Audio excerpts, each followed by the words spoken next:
అదే RTV app వార్తల్ని క్షణాల్లో చదివే అవకాశం ఉంటుంది. ఒక న్యూస్ పేపర్, ఒక టెలివిజన్ ఛానల్ మీ చేతుల్లో ఎప్పుడూ ఉంటాయి. పుంగనూరు పుడింగీలు పెద్దిరెడ్డి రామచంద్రారెడ్డి, వాళ్ళ కొడుకు పెద్దిరెడ్డి మిథున్ రెడ్డి, వాళ్ళకి సొంత నియోజకవర్గంలో అడుగు పెట్టడానికి అక్కడ ఉన్నటువంటి ప్రజలు చీకొడుతున్నారు వాళ్ళని. ఎందుకయ్యా అంటే వాళ్ళు చేసినటువంటి దౌర్జన్యాలు, వాళ్ళు చేసినటువంటి భూదోపిడీలు, వాళ్ళు చేసినటువంటి అరాచకాలకి ఇవాళ అక్కడ ఉన్నటువంటి ప్రజలు వాళ్ళని చీకొడుతుంటే దాని మీద తెలుగుదేశం పార్టీ మీద నెపం వేస్తున్నారు. వీళ్ళు సొంత ఊళ్ళోనే ఏడవలేనటువంటి పెద్దిరెడ్డి మిథున్ రెడ్డి, వీళ్ళు చంద్రబాబు నాయుడు గారిని కుప్పంలో ఓడిస్తానని పెద్దిరెడ్డి రామచంద్రారెడ్డి, ఈ మిథున్ రెడ్డి బాబు ఏమో అక్కడ కూర్చున్నాడు. పిఠాపురంలో పవన్ కళ్యాణ్ గారిని ఓడిస్తానని ఈ మిథున్ రెడ్డి పిఠాపురంలో కూర్చున్నాడు. పెద్దిరెడ్డి మిథున్ రెడ్డి మీకు ఒకటే చెప్తున్నా, చంద్రబాబు గారు రాష్ట్రం మొత్తం ఎన్నికలు ఒకలాగే చూశాడు. ఆయన కళ్ళుగానే పులివెందల మీద పుంగనూరు మీద పడితే 9 సీట్లు వచ్చాయి మీకు, అంటే ఈ 2 సీట్లు కూడా లేచిపోయాయి. చంద్రబాబు గారి శక్తి అలాంటిది. మీరు చంద్రబాబు నాయుడు గారు పుంగనూరులో మీ నియోజకవర్గంలో అంగళ్ళపల్లిలో ఆయన వచ్చిన రోజు రౌడీ మోకలతో మీరు ఎలా దాడి చేపించారు, కిరాయి గుండాలతో ఎలా రాలిసిరిచ్చారు, దమ్ముగా ధైర్యంగా, మీరు వయసు గురించి మాట్లాడతారు కదా, దమ్ముగా ధైర్యంగా దాన్ని ఎదుర్కొన్న వ్యక్తి చంద్రబాబు నాయుడు గారు. ఎదుర్కోవడమే కాదు, మీ ప్రతిపక్షంలో ఉన్న అధికారంలో ఉన్న ఒకటే, మేము ప్రజల కోసం పోరాడతాం కాబట్టి మాకు దమ్ము ఉంది. నీలాగెళ్ళి ఇంట్లో దక్కోలా, మీరు దొంగతనాలు చేశారు, దోపిడీలు చేశారు, ప్రజల ఆస్తులుగా చేశారు కాబట్టి మీకు భయం ఉంటుంది. భయం ఉంది కాబట్టి రెడ్డప్ప ఇంట్లో దక్కున్నావు, నువ్వు ప్రజల ఆగ్రహానికి గురయ్యావు. ఏవా రెడ్డప్ప నువ్వేంటి అంటావు? మేము తెలుసుకుంటే చంద్రబాబు గారు ఉండలేడు. ఏంటి తెలుసుకునేది? 5 ఏళ్ళు తెలుసుకున్నారు కదా. మేము తెలుసుకుంటే మీరు ఉండలేరు, కానీ మేము తెలుసుకోము. అది కూడా చెప్తున్నాం, మీకు హామీ ఇస్తున్నా. మాదా సిద్ధాంతం కాదు. ఏంటి మీరు తెలుసుకునేది? ఎన్నిసార్లు తెలుసుకుంటారు మీరు? అసలు ఈ పెద్దిరెడ్డి కుటుంబం అరాచకాలు అంతా ఇంత కాదు. పెద్దిరెడ్డి మిథున్ రెడ్డి తూర్పుగోదావరి జిల్లా మీద కన్నేసి అక్కడ ఉన్నటువంటి గనులు ఏవైతే ఉన్నాయో ఎన్నో సంవత్సరాలు బట్టి గనులు లీజుకు నడుపుతున్నటువంటి వాళ్ళని బెదిరించి అందులో సగం గనులు వీళ్ళ సొంత మనుషుల పేరు మీద రాయించాడు. అలాగే పిఎల్ఆర్ ప్రాజెక్టు పేరుతో పాలేపల్లెంలో క్రషర్ ఏర్పాటు చేసి న్యాయబద్ధంగా నడుపుకుంటున్నటువంటి వ్యాపారులు ఎవరున్నారో వాళ్ళందరినీ బెదిరించి నయా పైసా చెల్లించకుండా ముడిరాయి తెచ్చుకొని పాలేపల్లెంలో క్రషర్లో దాన్ని కంకరగా మార్చి 100 కోట్లు దోచుకున్నాడు ఈ మిథున్ రెడ్డి. అసలు మీకు డబ్బు మీద ఎందుకే ఆశ? జగన్మోహన్ రెడ్డికి మీకు ఏం చేసుకుంటారాయా? అదేంటంటే ఈ రాష్ట్రంలో మేము ఏ వ్యాపారాలు చేయట్లేదని పెద్దిరెడ్డి అంటాడు. అసలు జగన్మోహన్ రెడ్డికి వ్యవస్థల గురించి తెలియని ముఖ్యమంత్రి ఎవరైనా పనిచేశాడంటే ఈ రాష్ట్రంలో జగన్మోహన్ రెడ్డి. ఎందుకు అలా చెప్తున్నానంటే పెద్దిరెడ్డికి గనులు ఉన్నాయి, దానికి సంబంధించినటువంటి శాఖని పెద్దిరెడ్డికి అప్పచెప్పాడు. దొంగ చేతికి తాళాలు ఇచ్చాడు జగన్మోహన్ రెడ్డి. ఎక్కడన్నా సరే భారతదేశంలో ఒక బ్యాంకులో డైరెక్టర్ అవ్వాలంటే ఆ బ్యాంకులో అతని పేరు మీద కానీ అతని ఇంట్లో వాళ్ళ పేరు మీద కానీ అప్పు ఉండకూడదు. ఒక దేవాదాయ శాఖలో ట్రస్ట్ బోర్డు మెంబర్గా ఉండాలంటే దాంట్లో వ్యాపారాలు కానీ అక్కడ కాంట్రాక్టులు కానీ ఉండకూడదు. ఈ చిన్న విషయం నాకు తెలిసినటువంటి విషయం కూడా జగన్మోహన్ రెడ్డికి తెలియదు. ఏ గనులైతే దోపిడీ చేసి వేల కోట్లు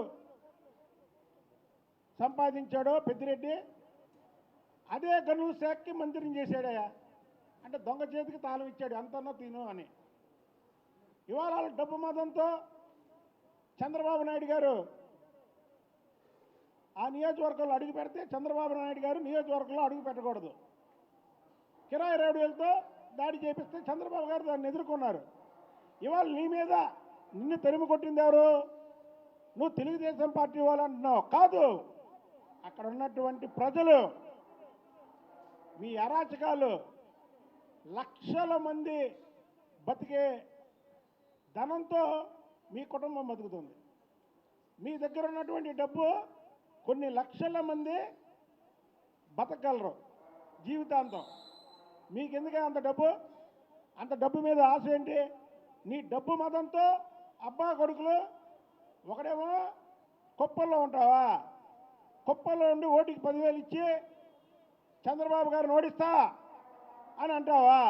ఇంకొకడు కొడుకేమో పిఠాపురంలో పవన్ కళ్యాణ్ గారిని ఓడిస్తానని అక్కడ ఒక 10,000. వీళ్ళకి డబ్బు మదంతో జగన్మోహన్ రెడ్డి ముఖ్యమంత్రిగా ఉన్నంతసేపు కూడా ఈ రాష్ట్రాన్ని ఒక చిత్తూరు జిల్లాలోనే కాకుండా అన్ని జిల్లాల్లో ఉన్నటువంటి గనులు వీళ్ళు సొంతంగా ఎవరైనా నిజాయితీగా వ్యాపారం చేసుకున్నా ఆ వ్యాపారంలో సగభాగం రాయించుకున్నారు. పెట్టండి కంప్లైంట్స్, ఎవరెవరి దగ్గర ఏమేమి రాయించుకున్నారో వాళ్ళందరూ ముందుకు రండి. మేమన్నాం, ఎవరి ఆస్తులాలకు ఇప్పిస్తాం. ఇది తెలుగుదేశం ప్రభుత్వం, కూటమి ప్రభుత్వం, ప్రజా ప్రభుత్వం, ప్రజల తరపునే ఉంటాం మేము. ఈ అబ్బా కొడుకుల్లాగా దోచుకోవడానికి లేరు ఎవరు. వీళ్ళకి డబ్బు మదం ఎక్కి కొట్టుకొని చంద్రబాబు గారిని ఓడిస్తారని ఒకడు, పవన్ కళ్యాణ్ గారిని ఓడిస్తారని ఒకడు. నిన్న చూశారు, అక్కడ తెలుగుదేశం పార్టీ కార్యకర్తలు వచ్చారు అంటున్నారు.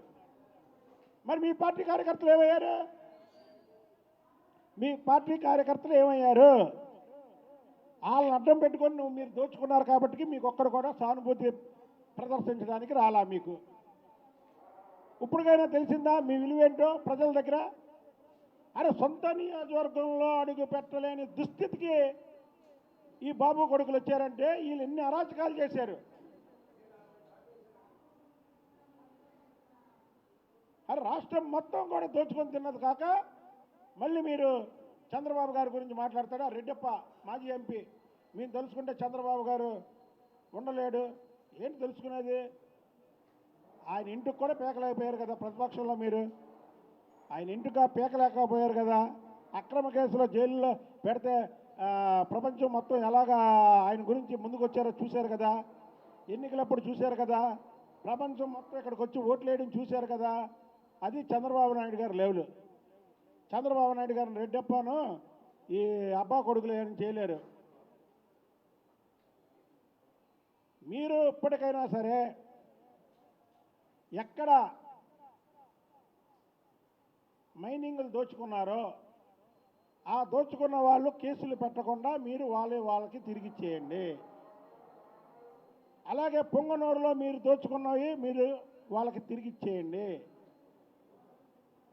తంబళ్ళపల్లిలో మీరు అక్రమంగా తీసుకున్నటువంటి ఏ అయితే మైనింగ్స్ ఉన్నాయో, ఏ అయితే మీరు కంకరగా తయారు చేసి 100 కోట్లు సంపాదిస్తున్నారో అవి ప్రజాపరం చేయండి. అవి చేసే వరకు కూడా మీ పొంగనూరు ప్రజలు, తెలుగుదేశం కార్యకర్తలను మీరు అబద్ధం ఆడుతున్నారు. మీ పొంగనూరు ప్రజలు మిమ్మల్ని క్షమించరు, మిమ్మల్ని అడుగు పెట్టనవరు. మీకు ఇది లాస్ట్ టైం ఎన్నికలు. మీ దోపిడీ చాలిక 100 తరాలు 1000 తరాలు తరగని ఆస్తి సంపాదించారు ఈ పెద్దిరెడ్డి కుటుంబం. ఎందుకే మీకు అంత సంపద? పేదవాడిలాగా ఉండాలా?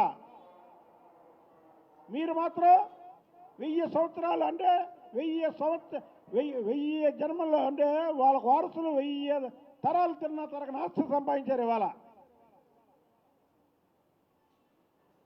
కాబట్టికి నిన్న జరిగినటువంటి ఏదైతే అది పొంగనూరు ప్రజలు మిథున్ రెడ్డిని అడుగు పెట్టనట్లేదంటే సిగ్గుచేటు. ఇక నువ్వు పదవిలోనా వేస్ట్.